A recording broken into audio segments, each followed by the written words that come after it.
May aaminin ako, mahilig akong magsimot ng palaman sa botelya. Sinisimot ko ang lahat ng nalalabing palaman sa lalagyan.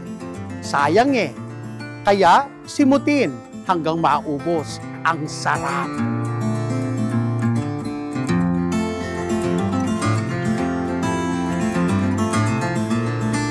Simot.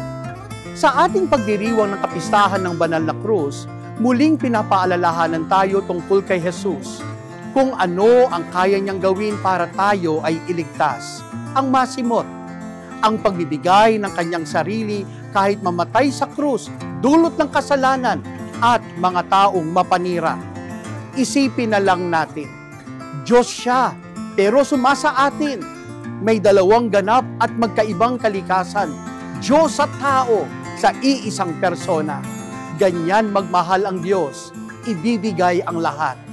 Sabi nga sa sulat ni San Pablo sa mga taga-Filipos, though he was in the form of God, did not count equality with God a thing to be grasped, but emptied himself, taking the form of a servant, being born in the likeness of men.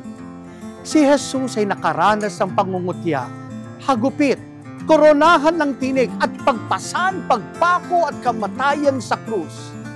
Bilang tao, dama niya ang lahat ng ito. Walang daya, walang bawas, ibinubuhos ang lahat upang tayo ay mailigtas. Ito ang pag-ibig na totoo. Ang Diyos na hindi nang iiwan at tumatakas sa kalupitan, bagkus bumaba, nagdusa, at nag-alay ng buhay para sa atin. Sa Kanya natin matatagpuan ang pag-asa dahil ang Kanyang sakripisyo ay naging tulay ng ating kaligtasan kahit masimot. Salamat, Panginoon, sa lahat at patawarin mo kami. Amen. Ako po muli si Father Ramil D. Tapang SSP. Hello, Halo, Halo.